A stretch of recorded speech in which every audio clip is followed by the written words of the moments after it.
Commercial. It was this one happened 30 minutes prior to that, and then that one happened. All right, here we go. Good morning. As I love to say, here's our office.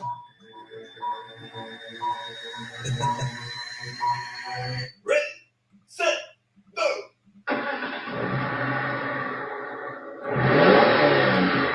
Coming to you live, it's the Auto Hub Show with Ian and Jeff. Here we go. Who said you can't teach an old dog new tricks? Hi, I'm Gail Rubenstein, the founder and CEO of a company called Retail Resilient, social selling for the car industry. And we help auto dealers, auto agencies, and vendors in the auto industry sell more cars, service more cars, and make more money using our social selling strategy. That includes TikTok, Instagram, Facebook, LinkedIn, and anything else you can think of. So if you're looking to invest thousands and make millions, we're definitely the social selling company for you. Like I said, who said you can't teach an old dog new tricks?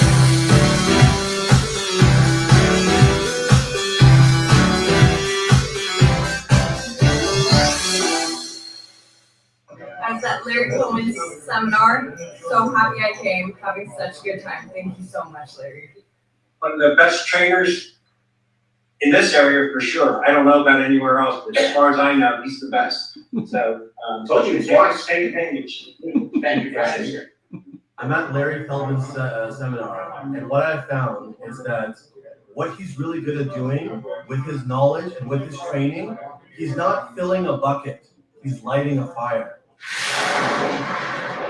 Always to improve. Every month we want to improve better on what we did the month before, maybe the year before. It's about how fast we can get the cars done with quality work to get it to the front line, because that's where we make our money. And the bottom line is, the longer it takes, the more money we spend. We want to get it down as low as possible. Right now, like I said, we're in a great stage. We're at 4.5 days. In recon, we want to know how quickly we can get the cars out of the recon process and to the front line. The average days in recon, and then the time to the line is the most important thing to predict. I'm Mike Burrell, and Service Director at JM Lexus.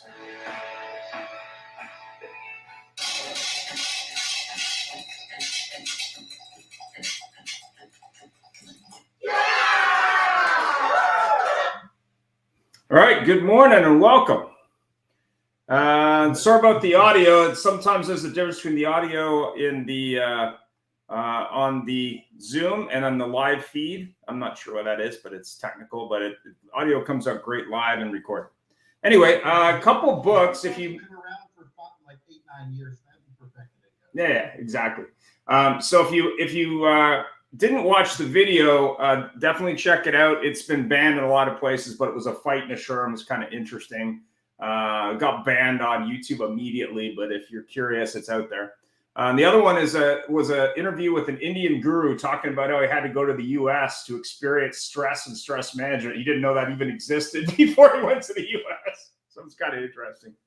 And then, of course, from a point of view of books, I picked a few, and those books are about resilience, people, and do hard things. If you haven't read the book Surrounded by Idiots, it'll help you in your life. It'll help you in your relationship, and it'll help you with dealing with people, because it's about people's personality types. But more importantly, it gives you examples. If you read the book, you'll learn a lot about other personality types. Everybody has a personality type that they don't get along with, but it'll help you there. I highly recommend it. The gentleman who wrote it, his dad created the DISC personality profile system, if you're not familiar.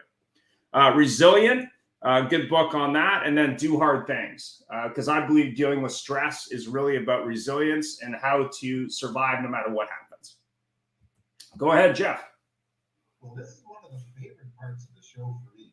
And by the way, good morning, everybody. Good afternoon, Brandon, as I said in the mention, because you're like, no, just there where you're actually closer to Europe than you are to Vancouver. So, but anyway, this is my favorite part of the show, where I blame everybody else for everything controversial, especially Larry Feldman. And so the views and opinions shared on the show here today are those of our guests, not necessarily that of Ian Nethercutter, Jeff Polo, or the Auto Hub Show. Ian. Yeah, so I do polls all the time. So I did one after the show last week, and it was about frustration in the automotive industry in 2023. And I got quite a few votes on it. So what's the biggest frustration? It was no vision, software technology, people support, and customer experience. No vision or lack of planning was the #1 thing that people voted on. And I'm doing one right now on lease end because I had a customer of mine who's been a little frustrated about her lease end charges. So I've got a pull up going on right now to what people's experience was with the brand and the dealer at the end of a lease in terms of fees and other.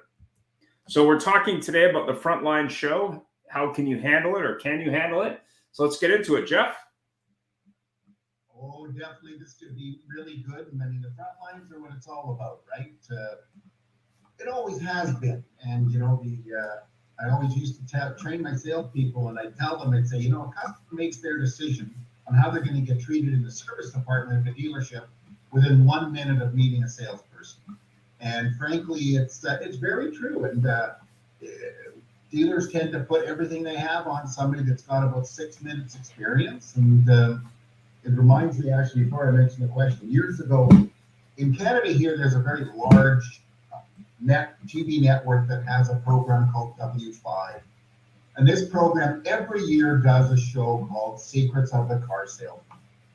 And they send out somebody from their wacky company called Automotive Protection Agency, which basically is just some people, you know, they just want to get money. And they go across the country and they walk into dealerships and they videotape them with pinhole cameras and purses and stuff like that. And then they put it on TV. And they get all the blithering idiots, because let's not kid each other. The really, really good shysters in our business, they're smoother than butter on a frying pan. And people don't know they get screwed until they leave with their 2-wheel drive manual transmission, regular cab truck being told if you wash it, it'll turn into a crew cab.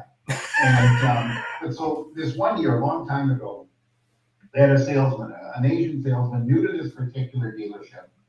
And they said, we're going to show you what kind of ripoffs they do. So he's doing a lease, he's sitting down, and then he says to somebody, said, well, what's this fee? And the salesman said, oh, that's a reputation fee.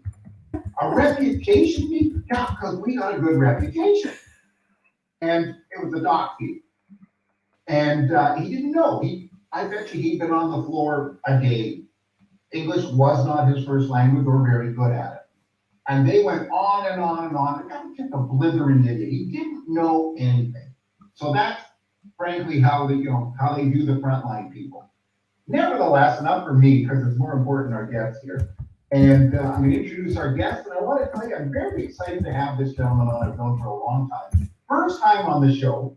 And a local fella here, it's Rahim Jamal. Now, I'm not really sure what your official title is, but please introduce yourself to the Auto Hub Show audience and answer this first question once you're finished introducing yourself, which is, in your opinion, what's the #1 issue affecting frontline staff today? Rahim.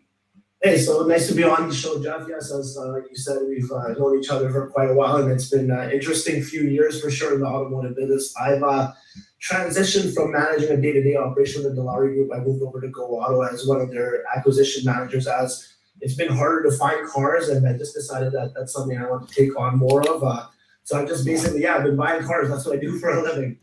So it's a fun, kind of remove myself from retail, which I did for 20 years, and I'm doing this now.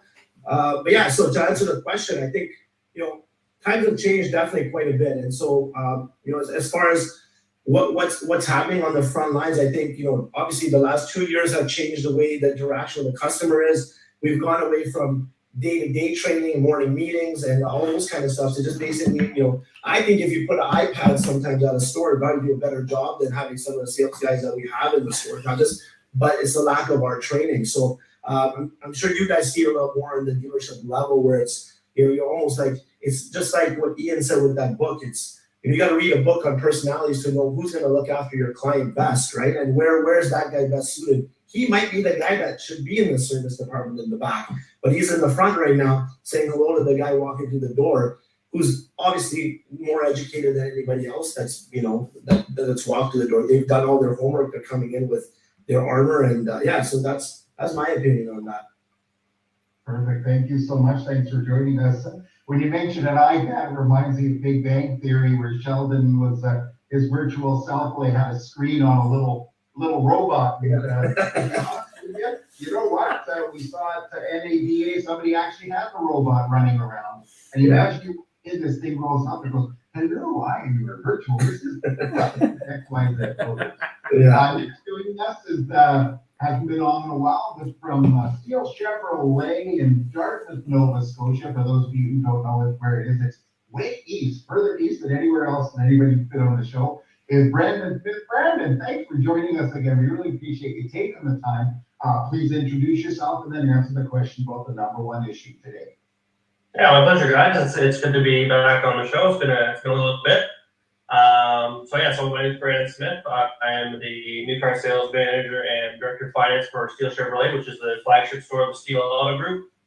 We're primarily on the east coast of Canada, but we also have stores in Texas as well. We're expanding stateside now. So Steele Auto Group is about 60, I think it's about 65 dealerships or so now. So it's definitely one of the bigger groups in Canada. I think probably second biggest right now, possibly. Quickly expanding in the States, expanding in Canada as well. So very much a good spot to be. We're the flagship store, so we're the biggest store here. We have a massive location in Dartmouth. In terms of the biggest issue facing dealerships today, I mean, there's a number of ways you can look at it. I would echo the training issue as one. It's definitely an inconsistent thing across the industry. Not only from frequency but also quality.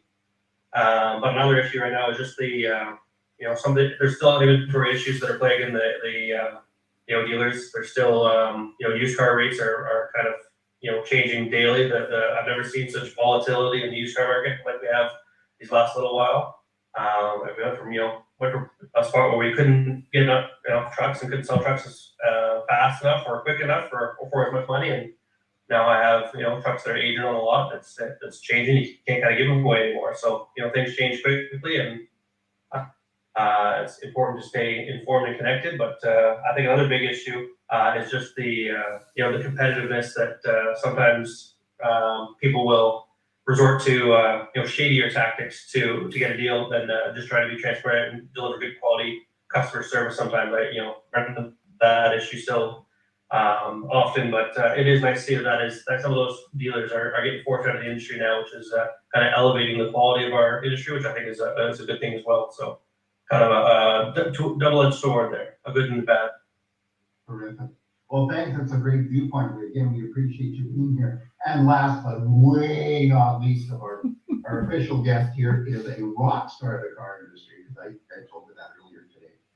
Joining us from the greater Phoenix area from the Horne Auto Group, which I think surrounds Phoenix, so they can attack at any time.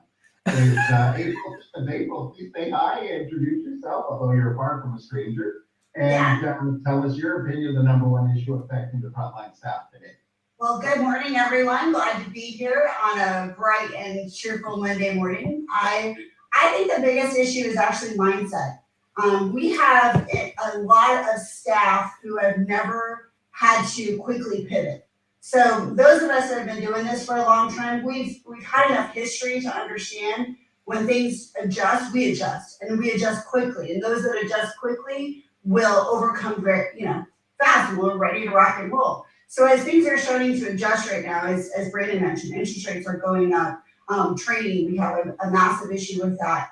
But the biggest issue is actually getting the front lines, the sales staff are going out, changing their mind to understand that the salesmanship now has to be the most important thing. We can no longer say, I have the one car, take it or leave it, have a nice day. That kind of attitude that has been going on for the last couple of years, and quite frankly, didn't matter. It didn't matter. So you couldn't force them, you couldn't have accountability because none of that mattered. And now it does. One of the senior sales staff that we have that's one of our top salespeople has been year after year. She made a comment to me last week. She said, man, I got to go back to selling. I was at 100% closing ratio, and now, I talked to 7 customers and only sold 3. So the mentality, people are starting to shop, we're starting to go back to the customers have a little more control. And I think that we have to change the mentality so that we don't lose a lot of our staff. We saw this in 2008. I think we had a mass exit of talent that left the car business because they were used to being able to easily sell cars and make money. And now we're gonna have that same kind of adjustment if we don't quickly wrap our arms around people and change their mind about the business as a whole. Yeah, that's a very good point. Reminds me when I took over a Toyota store and a salesperson comes in, I go out and I see him letting somebody just walk out the door. And I said, hey, why didn't you just touch base? Well, what was the point? He wanted to negotiate. I told him we don't negotiate. And I was like, excuse me? And how much do you want to negotiate? We wanted $300 off. And I literally ran out and got the customer, pulled them back in and that's happening because people are saying, you know, they're pissed off because they're now at MSRP. They're not starting at $3,000 over, and they don't understand. So, and somebody who doesn't know what they're doing isn't making $150,000 a year.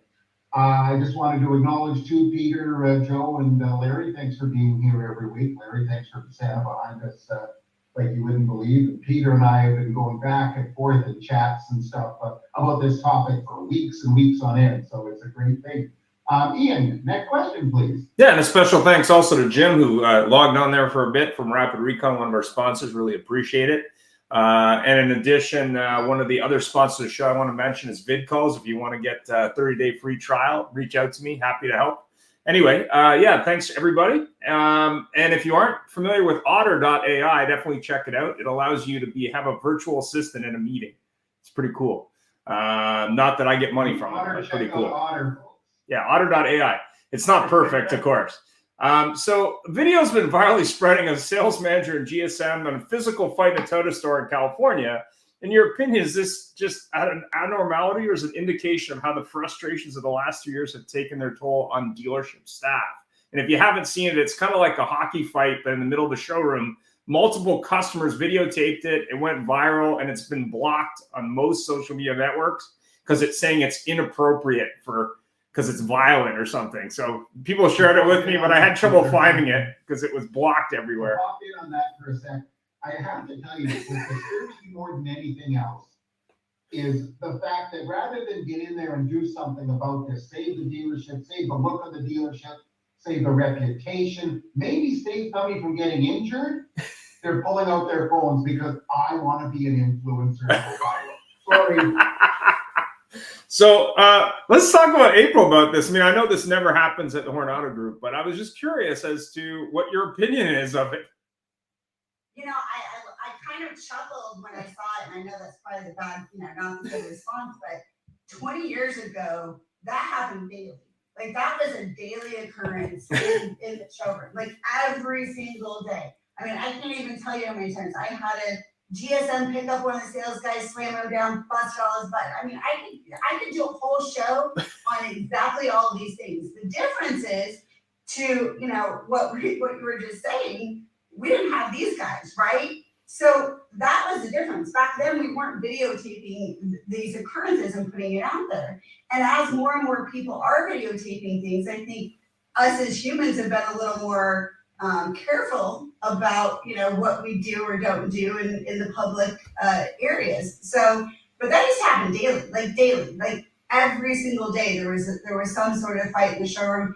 Most of the time you got them to at least take it out back, but that happened all the time. I'm happy to say over the last 20 years, we have gotten away from that. People have gotten better and more control. I'd like to think it was just a one-off situation where something happened that just put people over the edge. I don't think it's indicative of where things are at or where they're going. I think it just was a situation where two people got really mad and couldn't control themselves. Interesting. April, it's Larry Feldman. How are you? How are you today? Good to see you.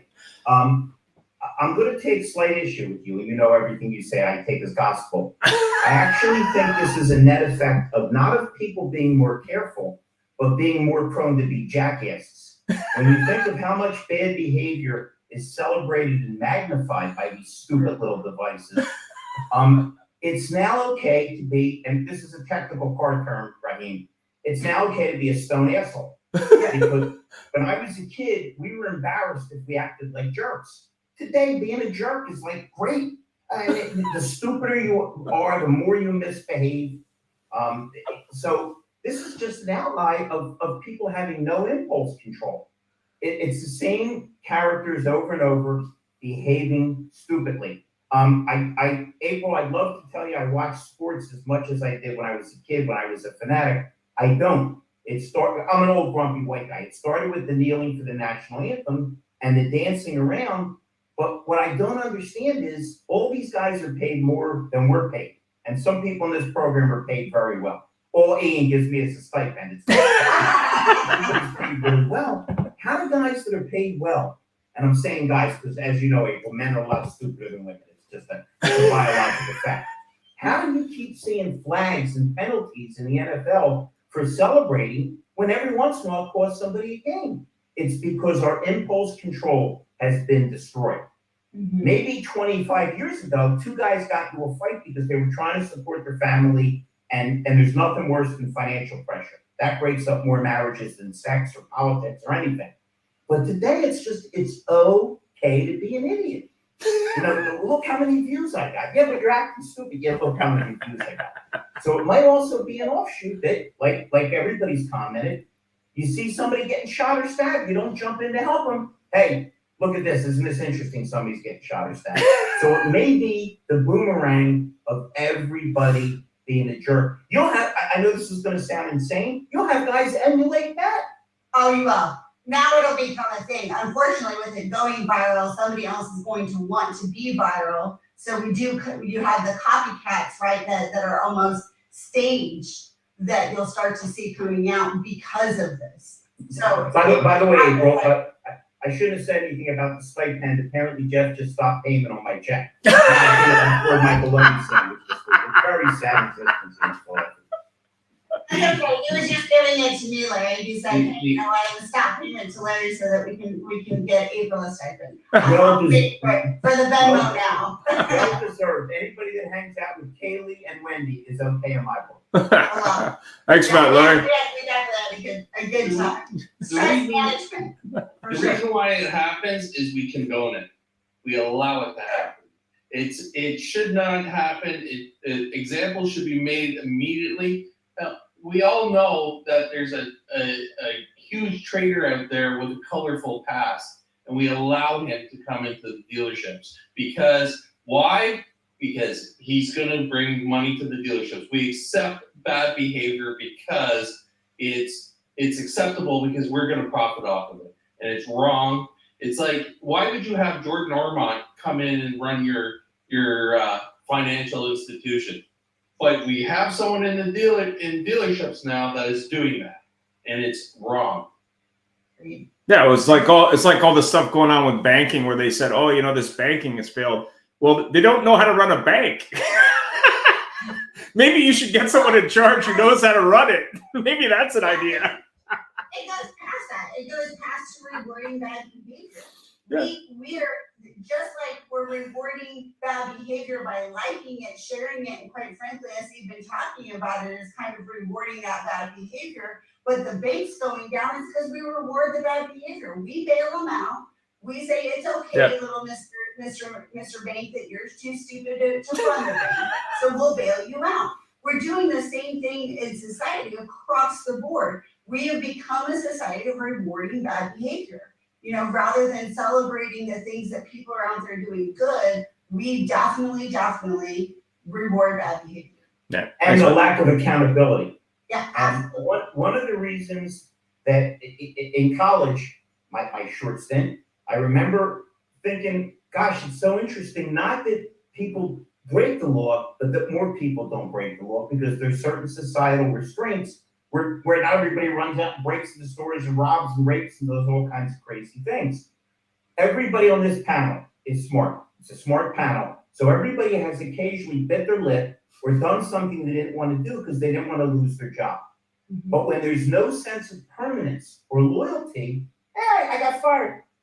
April, I'm older than you. And I can remember I built my career on special finance, and I was always arguing on behalf of somebody nice. And I would always say the same thing. Yeah, he didn't pay anybody. He's been on the job 9 years. Let me see the app again. Today, that would never fly because these guys have 9 jobs in 1 year. Yeah. So if you really don't care about what you look like socially, whether you keep your job or not, it's a little hard. You know, it's hard to fight a kamikaze bomber because they're willing to die and you're just trying to get home to eat lunch. Brandon, what's your thought? Very well said, very well said. Brandon, what's your thought? This never happens in the Maritimes, right? Never? Actually, I was gonna say I've had a similar situation almost happen to myself. Really? Okay. Yeah, no, we had just a passionate disagreement that between two employees once upon a time. This is back before the pandemic and everything, but I think sometimes people just get be stubborn and they passionately believe one thing or one way, or someone thinks that someone's trying to take advantage of someone else and they get defensive. There can be a lot of reasons. Unfortunately, I haven't seen the video. I don't know the backstory. I don't know the situation. I'll send it to you. But yeah, no. I mean, it's obviously there's no reason for it. There's a million other ways to settle a disagreement or your differences. Yeah, Canadians can get pretty passionate about hockey as well. Joe, that's correct. Brandon, my wife says fighting is just passion. It's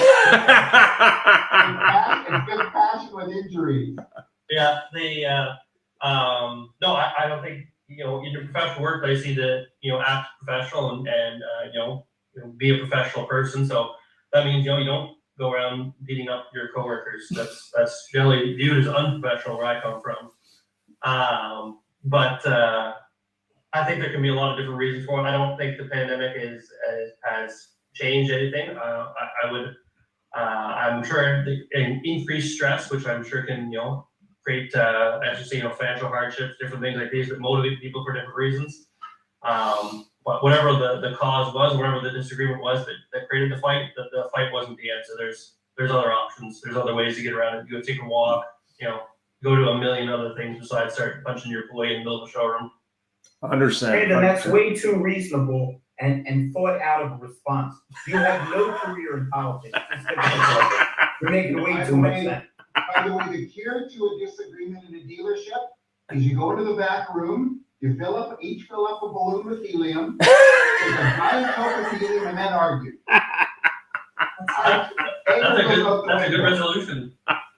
Rahim, what do you think? I know this never happens at big dealer groups. Oh, I was going to say that I could see Polo going back there at the destination and then back in the day and saying, all right, you know what, let's throw some down. It's kind of like taboo to talk about now, right? Like back in the day, you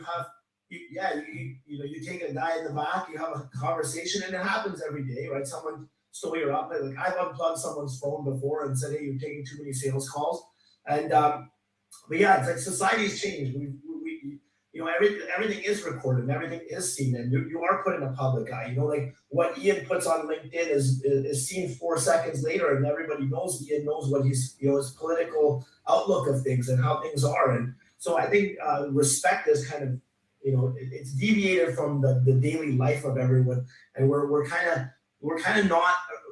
I live downtown Vancouver, and sometimes you walk by someone and you're just scared to look at them the wrong way because of what's happening right now. And it's not just in the dealership, it's not just in the real estate world. It's just part of what's happening. Like April talked on it. So someone pulled out their phone and I watched it. The first 2 times I watched it, I'm like, Dad, how many people are recording this thing?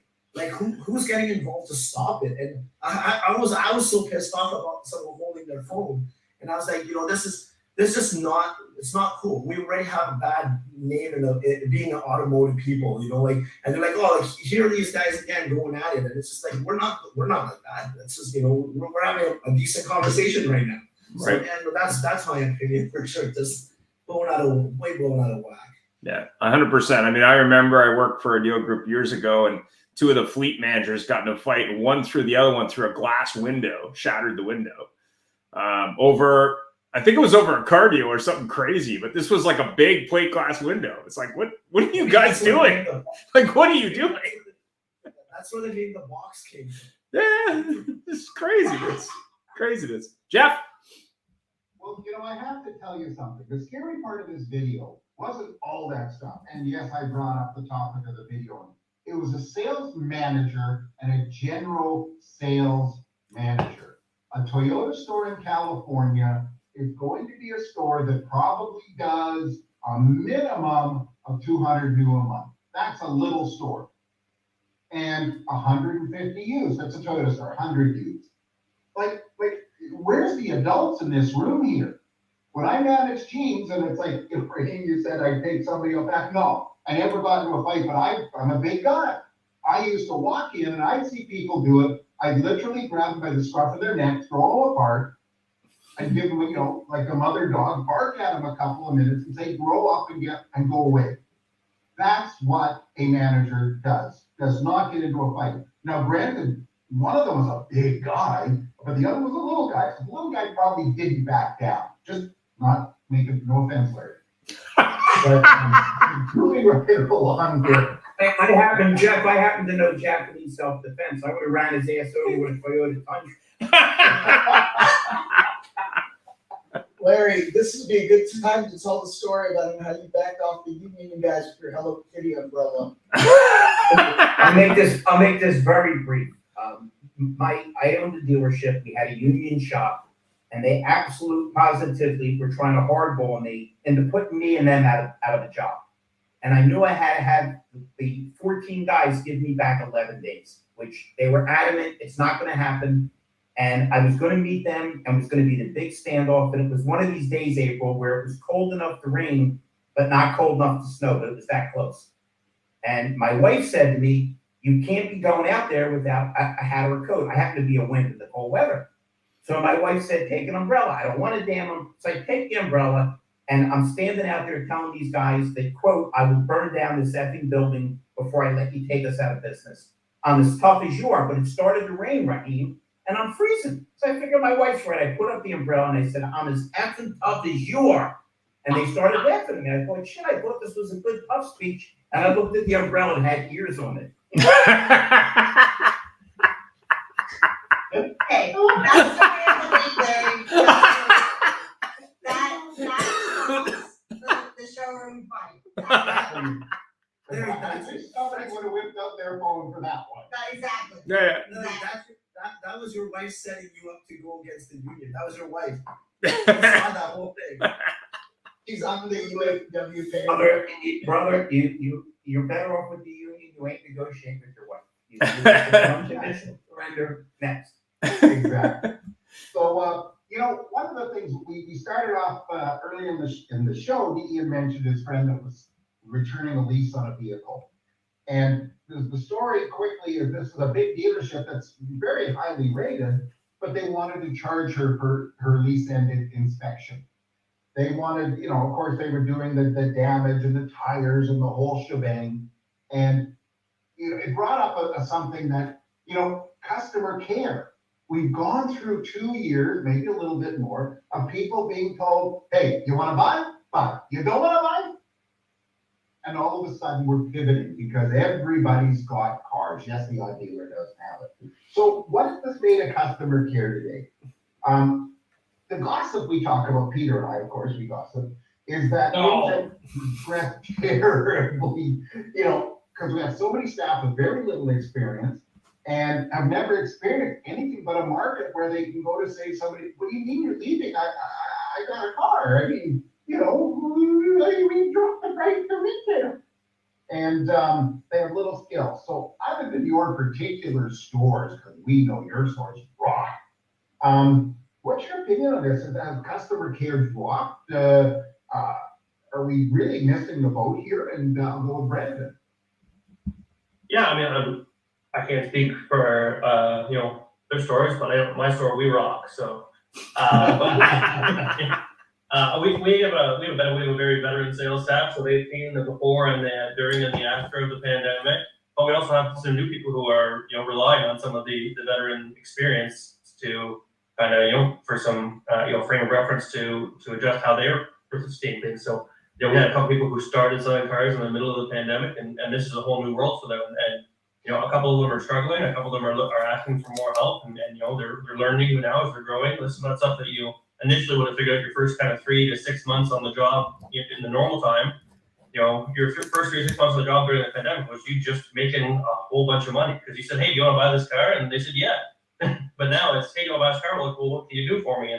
And there's a lot of opportunities for, more learning, more on the job learning, more, I think you got to learn every day and grow every day. But, for people who started the pandemic, I think they're going to have a hard time ahead in the next little while. If they can't adjust, they'll probably get frustrated and they might find themselves trying to change dealerships, thinking that, the support's changed or something's changed, and not knowing that it's an industry thing that's changed right now, and that everyone is going to need to adjust and everyone's going to need to go back to the way things used to be. The customers remember what it was like before the pandemic. They remember what happened during the pandemic, and now they're going to try and get a bigger, better deal than they had in the last little while. And there's a lot of dealers out there that are already starting to race to the bottom. But if you get back to a point where you can build value in your dealership, build value in your product, and build value in yourself as a salesperson, you'll be very, very successful. Yeah, well, that's a very good point. I love the positive viewpoint. It's very easy for us to get negative in this business. And that positive viewpoint is very good. But you're also lucky because you got some veterans who know what's going on. There's a lot of dealerships that lost, unfortunately, decisions were made during the pandemic. Oh, good, I can get rid of these expensive people that I got to pay them on their new veterans pay plan. And I got to hire some new guys who needs them because we're going to be in this forever. So, April, you have the experience of getting the feedback from multiple stores. And what's your viewpoint seeing this plus your connection with other stores, other brands, other dealers? I think one of the hardest things, and I relate this to being a parent of little kids, you have to give your children a bedtime, right? And they may whine and cry and kick, but it's for their best good. What we lost over the last couple of years that I think is going to be the most impactful is actually accountability. And we haven't held anyone accountable. We haven't held our salespeople accountable. We haven't held our management accountable. We haven't held our service advisors accountable because it didn't matter. And if you tried to hold them accountable, they were like, fine, I'll go next door. And there was just this fear. Fear is what kept us from holding people accountable. It's not that we didn't want to hold people accountable. I think we just had this fear, so we were kind of like, it didn't matter. We'll just keep pushing forward. Well, now in order for us to get back to business and selling cars, it's going to take accountability. That's the number one thing. We have to make sure that we're holding people accountable to take care of the customer, to follow up with the customer, to do all the right things, to make sure our managers are doing 2-minute manager turns, like all the stuff that we know is super important to help us sell cars and make money is going to be at the core. Accountability is going to be one of the hardest things. In my opinion, as we transition, because people are going to buck. And that's going to start with management, not with sales. Yeah. Listen, I absolutely love all the negativity in the car business because all it's going to do is make me richer and richer. Because I already deal with you through Robert. Service techs, and I train all over the country. This is just a fact of managers thinking it's autopilot. Yeah. Ian, your guy with the disposition fee or the reputation fee. Would it take much for a manager to sit down and say, listen, it's give and take and it's a with them? How about if you said to the guy, I've got great news for you. Usually we charge $400. You've been so dynamite, I got him down to $200. Now the guy walks away and thinks he got a bargain. It's just how you phrase these things. I always say if you have a dog and you point, your dog never looks in the direction you're pointing, he looks at your finger. We need to get salespeople to understand, right? The Stephen Covey thing, start with the end in mind and work on the role playing, the personality, the energy, because without that, you're dead. I don't care how good of a TO guy you are. If the salesman's toasted to people, but it's not the salesperson's fault. The hell do they know? We're hiring them. We're responsible for them. Exactly. Larry, just quickly here. We operate this business on a 30-day term. We only look at 30 days. We don't look long-term, and that is which allows us to be reactionary. We're not looking at long-term. When I got in this business a long time ago, this was the very first book I got, Customers for Life. I got that in the 90s, back when Greg Cardone was pre his drug-fueled lifestyle and his is abstaining. Oh, wait a minute, you already picked on Andy Elliott, you can only abuse one trainer each show. Actually, Grant Cardone had black hair and giant shoulder pads. Yeah, so that, yes, I remember that in the Miami Vice suits. As I was going through that, when I went to NADA, the very first place I went was Sewell Cadillac. I wanted to see where this all came from. I've never had an experience in a car dealership in my entire life like I did at that dealership. It was absolutely incredible, to the point where I thought I was getting kicked out of the dealership by the sales manager, and he brought me into his office and said, I have 45 minutes for you. I'll answer every single question that you have with regards to our dealership. You want to know profitability? I'll tell you. You want to know our scheduling? I'll tell you. You want to know anything you want? I will tell you about it, just to make our business better. And I walked away from that dealer. Just before I walked away, he says, do you still have your book? And I said, no, I paid it forward. I gave it to one of my managers. And he goes, and opens up his drawer, pulls out his book, he goes, I've had this book for 17 years. It's got dog ears, highlighting, ink all over it, but I'd like you to have it. His own personal copy, and he gave it to me. I walked away, I went to the NADA, because it started the next day. I probably told that story 30 times at the event. That is what it's all about. We have to go and we have to look at long-term customer value, not the short-term gains. We'll have to go through the short-term pains to get the long-term gains. And if we start developing our people to understand that they're in a business that is a true business, not the car lot, it's the car business, and we move forward with the car business, we will get them to understand that their revenue generation is that equivalent of a QSR restaurant per year. Like, they're making as much money for the dealership as a Starbucks does. That's their responsibility. And I guarantee a Starbucks restaurant, the franchisee has a business plan. Why are we not putting that forth in our people today? And that's what we have to, it's accountability, like everyone has said. We have to get off this reactionary plane. We have to plan properly and devise a focus and a strategic, tactical business plan moving forward for success. It's changing. Everyone can agree it's changing, and we got to get to that point. And Peter, how about if we do this? How about if we remember this simple fact that we're human beings and we're dealing with human beings? I've built, Ian, Jeff, everybody knows me, always kids me that I always answer my phone. If you see me step away from here, it's because I'm taking calls as we're doing it. Today, if we can just convince people to understand how important human contact is in a world that's starved for it, and to smile at people and to talk to them. We've all seen the tragic lessons of closing schools or putting masks on people so kids can't learn to read or to speak or to communicate. I hear bullshit everywhere I go in training. How about teaching people to smile? Not to walk up to people and go, can I help you? Not really. Is there anybody here not having a bad day? So if we just emphasize the humanity of it, and let me say this to you, Brandon, you're 100% right. Some of these guys showed up, man, I'm making $1 zillion. But I know people who get into the car business since the time of Henry Ford because the money was better than what you could make doing other things. There's guys, car salespeople are making more than lawyers. Okay? So all we have to do is make them understand it may not be as dramatic as what you saw last month, but in terms of a long-term plan, you get to eventually create your own schedule once you don't follow. You get to control your income. How many jobs can you control your income? Where the smarter you work and the harder you work, the more you make. So I think this is a race not to the electronic stuff. Okay, I'm with Elon Musk. We got to be a little careful of the AI. As a matter of fact, April, that was him on the phone. He just got off.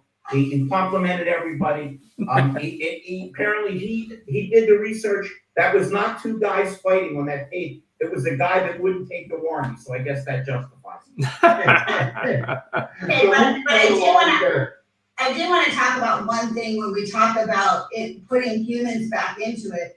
We also need to realize that a lot of our meet and greets are happening on our website.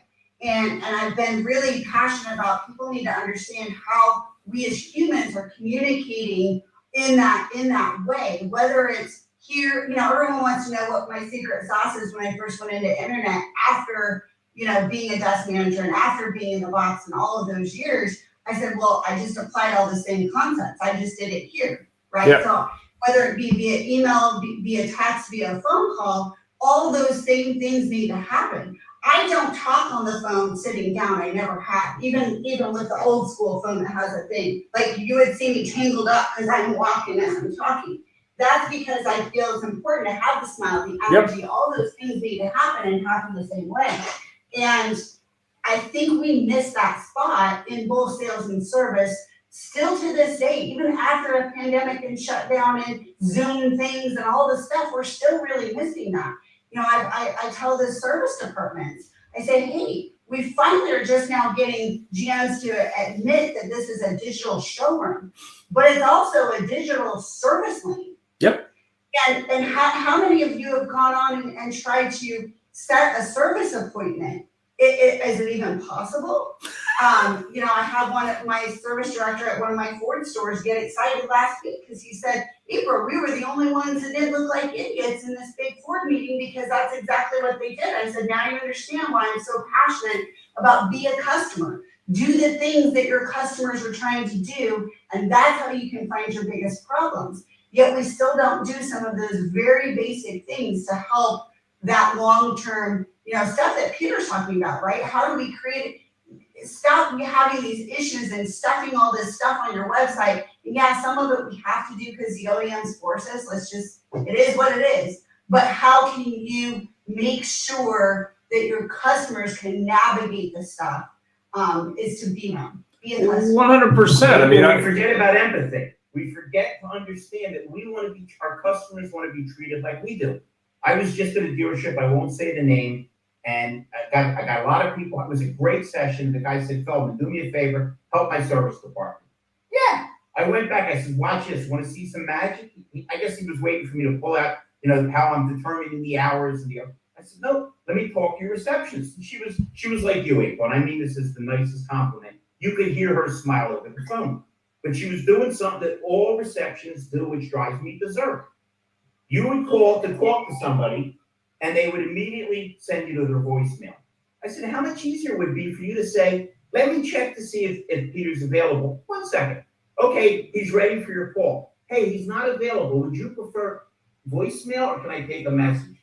You would tell me one tech, one nerd that likes going through 10 phone prompts and then getting hung up on. We have no voicemail, Larry. To this day, as I'm sitting here and it is 2023, Horne Auto Group does not have voicemail. Cool. Did you tangle yourself up in the phone cord? That was an amazing image. That was in constant motion. I love that. And if you talk to, I'm wondering where she got the phone. I've never seen one of those things before. It's all You're from Canada. There's a lot of stuff you haven't seen. It's literally my bat phone. The only thing it's actually used for now, because this is one thing I've always done to kind of Larry's point. I get people like, how do you get your steps in? I'm like, I don't use the phone. If I need to talk to somebody, I physically walk to their office. I am so impatient that if you're not I'm going to talk to you, you're not just going to look at the call ID and go, yeah, I'm busy doing other stuff. I'm going to be in your face. So I'll literally just walk to people's office. So the only time it rings is if somebody is calling me from the front to be like, hey, somebody's here to see you. Are they legit or not? Do we let them upstairs or not? So that's the only thing that phone gets used for. Did you guys hear that? She just revealed one of the secrets to her success. She's obviously bright and positive. She's impatient. How about if we brought a sense of urgency back to our business? Mm-hmm. How many times have you wanted to strangle a guy? I know you're anti-violence, but when you say, did you call your guy? Oh, I will, boss. Yeah, right after he buys from somebody else. If there's not a sense of immediacy and then it's pleasant, you're dead.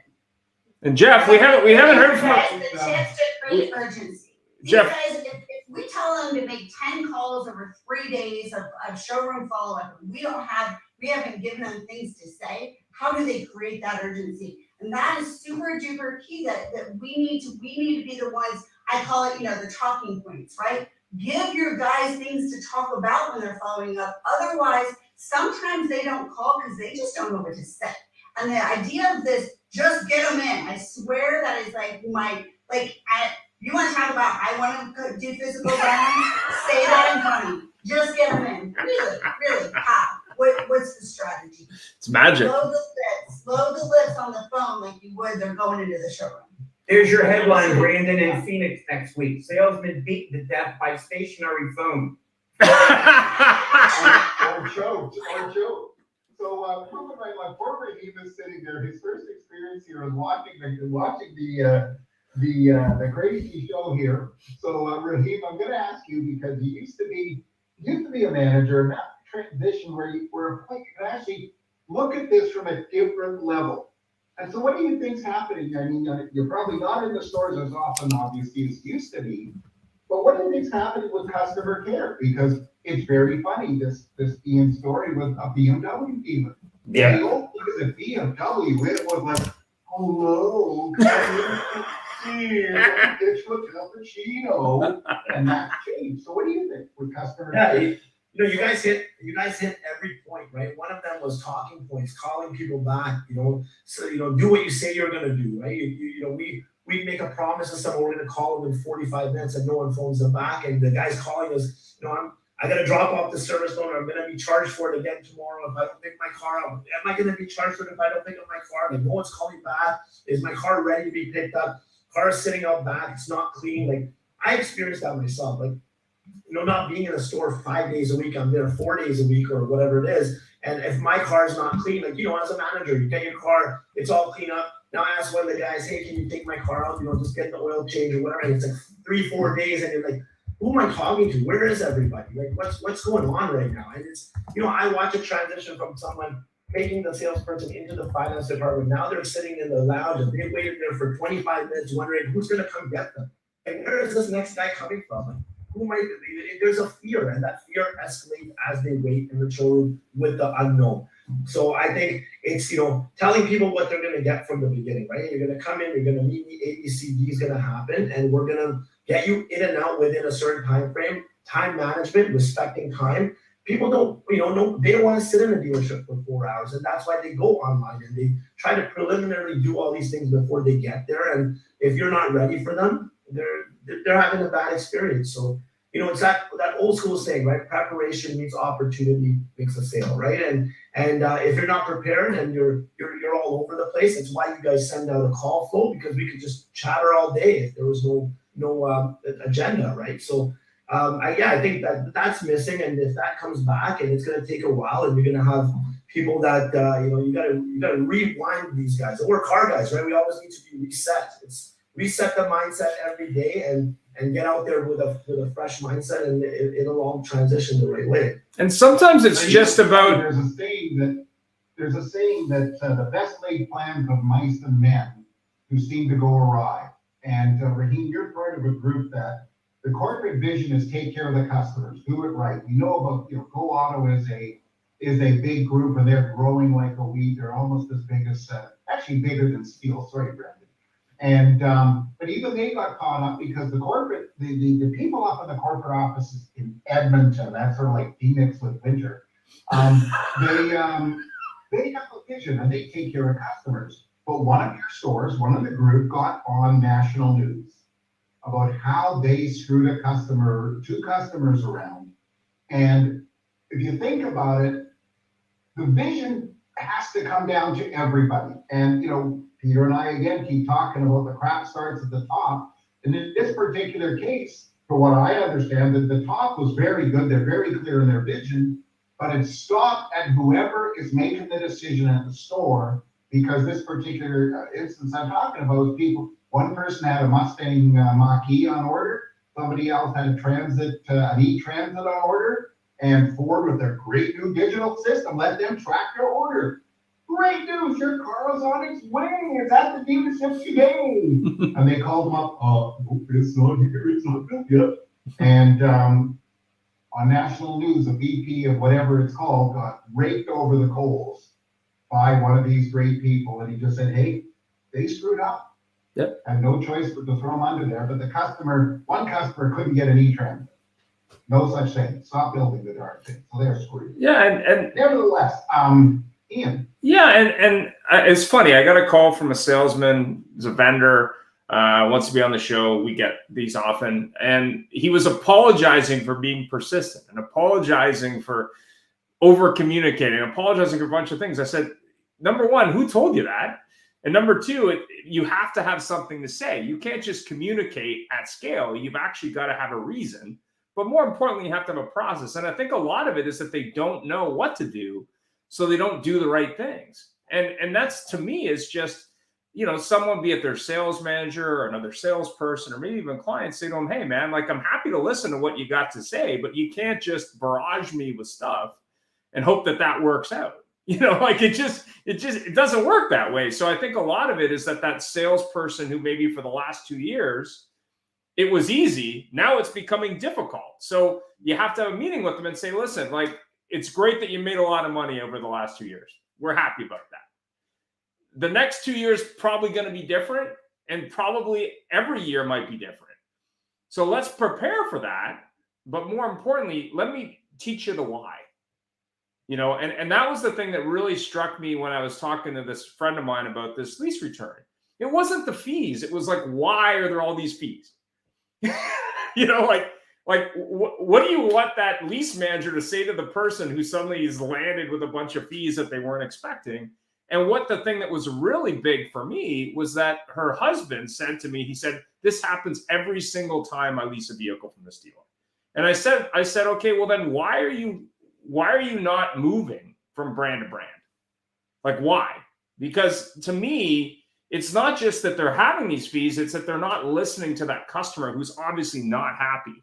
They're not asking the question, but more importantly, the brand, in this case, BMW, is not talking to the dealer and saying, hey, like, what are you doing to piss off these customers? Like, it just doesn't make sense. And they're too busy focusing on selling heated seat subscriptions after the lease.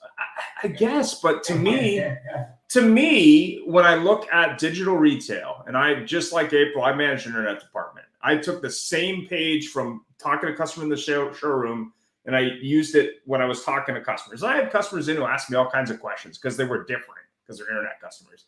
That was back when people were spending 11 to 14 hours online. I think it's 6 to 8 was the metric. Now it's 14 to 20. If you think that customer isn't more interested in that online experience today than they were 10 years ago, even after the pandemic, you're wrong. But more importantly, what are you doing at your store to create that personal experience for that customer before they come in, and shortening their purchase process? And I know we talked a lot about Carvana, CarMax, Vroom, other companies, and they did some things wrong. Granted, no one's perfect in this world, but they did a lot of things right, which is basically, I want to make it easy for the customer to buy a vehicle, to reduce the time, but more importantly, to help that person. The customer's asking for help. Like, I need a car, help me explain. Not, you need to do this. You need to fit into this box, right? Just on that note, and you've been talking about polls. I put a poll out there just recently about training in the dealership, where people find that the most training is necessary in the dealership. Mm-hmm. Sales department, BDC, fixed ops, service parts tax. Yep. Management, including stakeholders. Yep. And ancillary staff, reception, and things like that. Obviously, service BDC or service tax parts is going to get the most necessary training, because the application of their jobs. Yep. But right behind it was management and stakeholders. Yep. And we fail as dealers to recognize that we need training. It's almost, it stops as soon as you get a title. You don't need training anymore, and it's like, oh great, I made it. I don't have to get up at 7 a.m. to go sit in a classroom to listen to a guy tell me about how he would do it if he was in my shoes. It's wrong, because training today is, and Larry can attest to this, there's training and then there's coaching. And if you constantly train your staff, you will experience a 23% lift. If you add the application of coaching afterwards, it goes to an 88% lift. And people don't realize the importance, and that filters down from the maturity of the dealer owner and stakeholders involved to say, hey, you know what? I have to learn about people skills. I have to learn about this. I have to learn about this. And they're not doing it because their name's on the building. Yeah, but I think it's easy, Peter, to beat up the dealer, to beat up the brand, to beat up the dealership group. And I'm not saying training isn't valuable. And I've done training at dealers for years myself, so I see the value in it. But I think a lot of it is that you really need to figure out that why for the dealer, but more importantly, that why for the representative or that manager, but more importantly, tailor that to that dealer group. It may not be the same training for dealer group A, B, C, and D. It may be that some people don't need that training or that type of training or even want it. It's about them buying into it, whether it's the dealer or the staff member or whatever. The issue is what Peter's trying to say, and I'm just gonna interject real quick. Yeah, go ahead. The biggest issue in the car dealerships as a whole is that we don't develop managers to leaders. And there's a 100%. massive difference between being a manager and being a leader. Yeah. Okay? A manager says, I used to do ABC, now I just have to make sure that all these people do ABC. That doesn't mean that you're actually good at developing humans. We don't do that in the business, so that is the lack of training that we miss when we're trying to elevate our managers to become people who can actually grow, build. There's people who are builders, there are people who are maintainers, and there are people that are destroyers. Managers are maintainers. People who grow business and develop business, those builders are leaders, and we need to do a better job of making our managers be leaders. 100% agree. Mic drop there, April. That's a mic drop. And the problem, and most people will concur with this. We look for instant gratification and ROI on our investment, and we want it now rather than long term. We don't see that if we can change the mindset and the attitude of the individual to allow them to grow, that we will take them from a 10-car a month person to a 25-car a month person in 12 months, not next month, but in 12 months. And we have to develop that and show them the pathway. Likewise, with a manager, we have to change them from managing the results to building the people. It's a people, process, tech business. Yep. That's what the car business is. People, process, tech. We look at it that way, we will move forward in the right direction. Excellent. Jeff, we're out of time, so we got to get into final thoughts. So go ahead. Well, folks, thanks very much. This was really lively, Rahim, a great experience. So watching the how things go here, and we share a lot of really good stuff, and together all of us we can make a difference. We can move things forward and create a much better industry, because my opinion is we're sliding down a slippery slope, and we've had such success, and I've never seen it in my whole life where, well, maybe somebody that could sing good, but where you had to do nothing and get rich. And some of these stores, and one of the stores I won't mention the name, near here, they still don't have cars in their front line. They have tons of vehicles. They got like 80, it's a GM store. They got like 80 white 1-ton trucks lined up on the side, a bunch of EVs that don't have chips sitting in the back. Their front line's still empty, and they don't get it. And we got to work on changing it, because it's been too easy. I do not have any opinions, Peter. This is actually was a message sent to me by Brandon, who says, Jeff, I have this view as being a really nice guy. So Jeff, could you say this? Actually, I can blame everybody else. But nevertheless, thank you. Oh, here's Larry. Thank you all very much, and appreciate you being here, and thank you for sharing that. Ian, I'll leave it to you. Yeah, I would recommend, if you haven't already picked it up, Angela Duckworth, her book Grit. It's about becoming gritty and identifying gritty people in your staff and developing a growth mindset. She's a researcher who's done a lot of studies here, but more importantly, will help you identify the people that will get it done and how to make your teams more gritty and develop that growth mindset. To me, that's one of the first steps towards leadership, but also it allows you to identify who those people are that will be grittier than others. And grit is a trait that you have that grows over time, but more importantly, if you don't have it, you probably won't get it. So it's a really good book, a lot of study, but also really will help you grow a team. And I don't get any money from this, but I've had a number of videos over the last little bit on extreme ownership, some great tactics from the military that you can apply to your business on, how to make your team actually want to do stuff versus telling them to do stuff and hoping they do it. And there's a bunch of clips out there. Highly recommend it. Include those people in the conversation that work for you. Make sure that they want to do it, and more importantly, they're part of that solution. And surprise, surprise, they'll actually take ownership of it and move the needle forward. If you think you can tell people what to do and they're just going to do it, it's not going to work the way you think. And that's not me saying that, that's him, but I agree with him 100%. There's lots of videos on YouTube for free if you want backup on that. But I believe that if it works for a Navy SEAL commander, it'll work for anyone. But more importantly, people, especially younger people today, and maybe even some older folks, they want to be part of that discussion. They just don't want someone to tell them what to do. If they wanted that, they'd probably still be living with their mom. Not to say that's bad. Anyway, thanks very much. Have yourself a great day. Any final thoughts from anybody else? Thanks, guys. Thanks for having us. Yeah, thanks again, guys. Yeah. Great interaction. Great seeing you, April. Good to see you all. Have a happy week.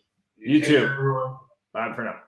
Thanks for joining us. It was a great show, and follow us anywhere you would like on your favorite podcast, on Facebook, on LinkedIn, and of course on our YouTube, or subscribe to our own channel. Larry.